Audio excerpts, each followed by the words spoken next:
rakkoon kun haalufu malee bor tokkoon tokko Oromoo kutaalee Oromoo tokkoon tokko isaa waan dhaqqabuu danda'uu fi Oromoonni addunyaarra jirtan kanneen biyya abbaa keessanii jirtan kallattiilee adda addaatiin ummata keenya maatii nagaa lubbuun isaanii haala hin barbaachifneen kallattii hin barbaachifneen irratti geggeeffamaa jiru kanatti osoo dirree qabsoon deemin mana isaanii keessatti ijoollee ganna 12 ijoollee ganna 8 maatii haadha ulfaa wajjin kan garaadhaa waa qabdu kan garatti waa baattee jirtu wajjin lubbuun isaanii darbaa jiru kana caalaa wanti Oromoo gaddisiisu tokko illee hin jiru ammaan boodatti carraan Oromoon qabu carraan Oromoon kallattii kamiinuu qabu sagalee isaa kallattii kamiinuu biyya abbaa isaa keessa kan jiruu fi Oromoon addunyaarra jirtan Oromummaa qofaan siyaasa kamiinillee osoo waliin qoonne dhimmi Oromoo Wallaggaa kun dhimma keenya jenneetiin irratti hojjechuu danda'u qabna dhimmi Oromoo Wallaggaa kun dhuguma dubbachuudhaa fi dhimma walooma Oromoon yeroo kamiyyuu caalaa jabeeffachuu qabduu fi dhimma wayyooma Oromoon yeroo kam caalaayyuu eeggachuu qabdu waan taateef namni an Oromoodha jedhee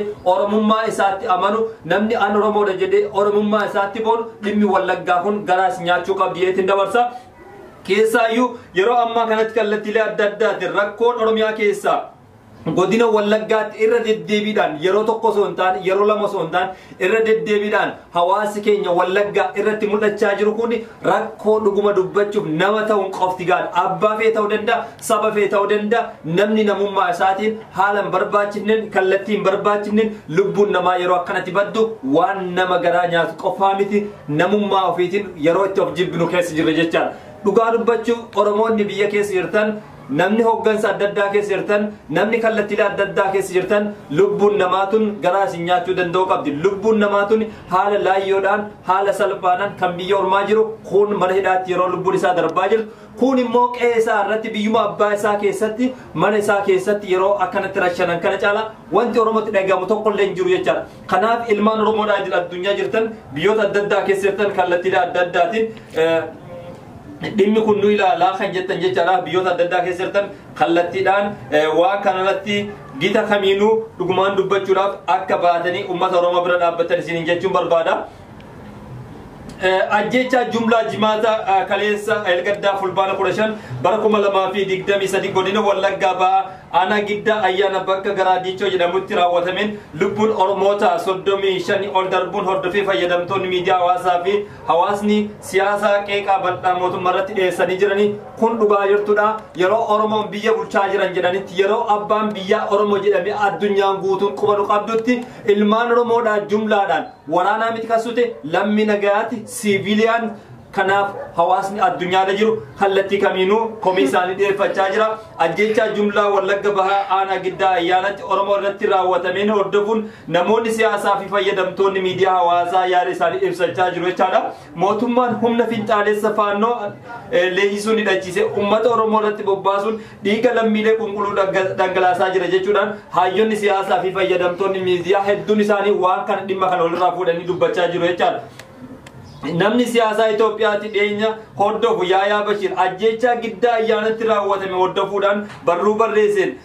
madaan irra deddeebine ummanni keenya gama lixaa kun madaahaa jiru obsa kan namaa kennuu miti jechuudhaan qeeqa isaa dabarfatee jira jechaadha. Miidhamni kun walqixxummaa hunda keenyaa dhukkubuu qaba kan Oromoo hundaa ta'uu qaba jechuudhaan yaada isaas dabarfatee jira.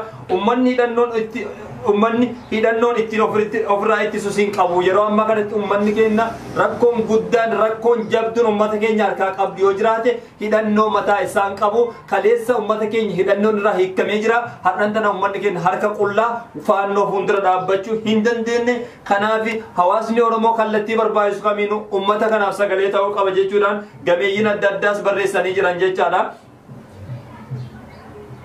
Haaluma kanaan immootu walaloolataa qananii yaadaan barreesse keessaa siif gamte kan jedhu fira dhabee dhiigdee qoricha dhabdee iyyitee birmannaa dhabdee imimmaan sirraa qooruu didee ana giddaa koo kan jedhuun walaloo isaatiin namoonni adda addaa ibsachaa jiran jechaadha. Damma kee nyaachiftee aanan kee obaaftee eeyyan damma kee nyaachiftee aanan kee obaaftee rakkataaf mana taatee har'a immoo diina daangaa dabarteen qe'ee irratti ajjeefamti gidirfamaa jiraata dukkana kee eenyutu siif argaa mootummaa isa kamtu fala siif fida duuti kee eenyu dhukkubsa himachuuf fira dhabdee lolachuuf humna dhabdee jechuudhaan dhumarratti giddaa ayyaanatti raawwate irratti barreessee jira barreessaan lataa kananii akkuma beekamu irran isin deebi'aa keessaayyuu Oromoon yeroo rakkoon isin qunnamutti dirqama tokko ta'uu qaba jechuudhaan hayyuun Oromoos dubbachaa jiranii barreessaan walaloo jabaan Oromoon qabdu lataa kananiis akkas jechuudhaan walaloo isaatiin ergaa isaa dabarfatee jira jechuudha. Siif gamtee eeyyen siif gamtee fira dhabdee dhiigdee qoricha dhabdee iyyitee birmannaa dhabdee imimmaan sirraa qoruu didee ana giddaa koo jechuudhaan barreesse damma kee nyaachiftee aanan kee obaaftee rakkataaf mana taatee har'a immoo diina daangaa dabarteen qe'ee kee irratti ajjeefamte gidirfamaa jiraata dukkana kee eenyutu siif argaa mootummaa isa kamtu fala siif fida duuti kee eenyuun dhukkubsa duuti kee eenyunuu ni dhukkubsa himachuuf fira dhabdee lolachuuf humna dhabdee jechuudhaan dhumarratti Fayyisaa obboleessi keenya lataa kananii barreessee jira. Lataa kananii aagaa itti fufuun barruu biraa barreesseen guyyaa lama dura giddaa ayyaana raayyaan ittisa biyyaa nageenya keessan eega jechuuf qarshii buusaa jedhuun ummata irratti doorsa adda addaa gaggeessaa tures barreessee ture jechaadha. Lataa kananii akkuma beekamu jechaadha. Waan garaa nama nyaatu keessaayyuu ijoolleen iskiriin irratti argitan kun ijoollee daa'imman maatii isaanii wajjin ilmaan isaanii wajjin keessaayyuu ijoollee andar eejii lubbuun isaanii darbite jechuudha. Waan garaa nama nyaatu keessaa dubartii haadha ijoollee haleellaa kaleessa godina giddaa ayyaanatti aanaa diichoo jedhamutti raawwateen warroota ajjeefaman keessaayyuu barsiiftuu Fayyinee Alamaayyoo ishee tokko waggaa taatu ijoollee ishee barsiiftuun daa'imman isii sadii wajjin ajjeefamuu odeeffannoon adda addaa darbaa jira. Waan miira keessa Oromoo galchuu danda'udha. Ijoolleen tun garaa nu haa nyaattu, daa'imman tun garaa nu haa nyaattu. Namni wareegamaa jiru kun Oromoodhaan osoo hin taane kan wareegamaa jiruun finxaaleeyyii naannoo biraati daangaa Oromiyaa cabsitee dhufte waan taateef finxaaleeyyii kan ammoo deebisuudhaaf Oromoon humna qabda. Qe'ee keetirratti abbaadha lafa keetirratti situ abbaadha Oromoo kayitii falmadhu Oromoo kayitii walii sagalee ta'e Oromoon Jimmaa Oromoon Baalee Oromoon Arsii Oromoon Shawaadha yoo tokko taane waliin tolla dhimmi Oromoo kun dhimma keenya mara haa ta'u godinni tokko yeroo bu'u godinni tokko dhaabbatee ilaaluun qabu wanti jechaa jiru aangoo barbaadni jechaa hin jiru lafa keenya irratti namni ajjeefamuu qabu lafa keenya irratti namni reebamuu qabu lafa keenya irratti namni yeroodhaa yerootti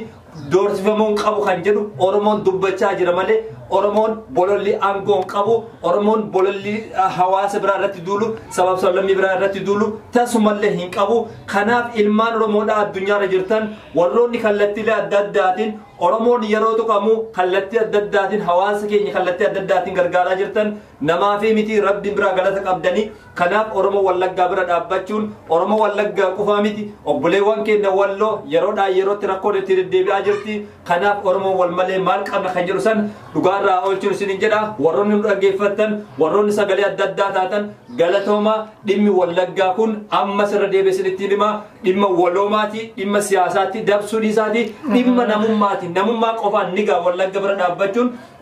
dhugaa dubbachuuf waa'ee siyaasaa dhiifnu siyaasaa miti kan dubbachaa jiru hawaasni nagayaa lubbuun daa'immanii lubbuun hawwataa lubbuun manguddoota bahuu qabu kan jedhu ajandaa godhachuu danda'u qabna jeetiin yaada. Warroonni nu dhaggeeffattan galatooma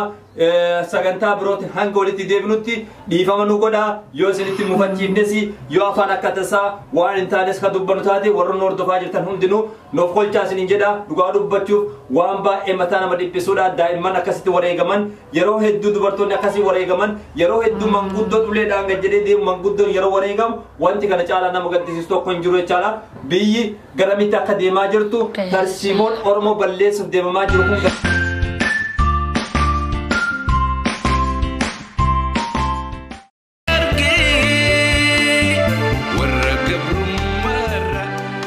gadee gurra koo ciniitu tarree galee irraan gadee ija koo imimmaan tarree galee ilmaan haadha walattee gubbaarraa gadaramtee lubbuutti nu taphatteen qaqallattee yaatii baalli dhangaggoo jalee namaan kaannu aftee namaan nyaannu qawwee namaan baannu nus hojjannee nyaannaa fi teenyuu maalumatti teenyaan sirbootaa fi mararoo dirrarsaa fi gubaa garaa hunneessituu fi xiiqii farra roorroo Oromoon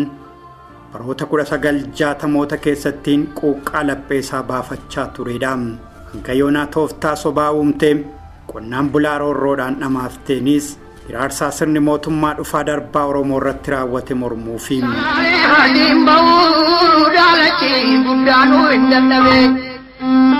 Bejamoo fardiin bahuu daalachi guddaanuu hin dadhabee furiyoo fardiin bahuu daalachi. Siyaasaa hedduun isaanii hin beekne haala hin eeggamneen daa'imman ganna 6 hanga 8 wareegama gurguddaa kafalan. Kana qofaa miti haadholeen rimaa qaban yookaan haadholeen ulfa qaban ulfa isaanii wajjin wareegamanii jiran. Eeyyangaa Oromoonni addunyaarra jirtan gochoonni har'antana daba seenaa keessaayyuu humnoonni finxaaleeyyii daangaa Oromiyaa cabsuudhaan gara lixa Oromiyaatti seenaniitiin har'antana rakkoo dhaqqabsiisaa jiran kun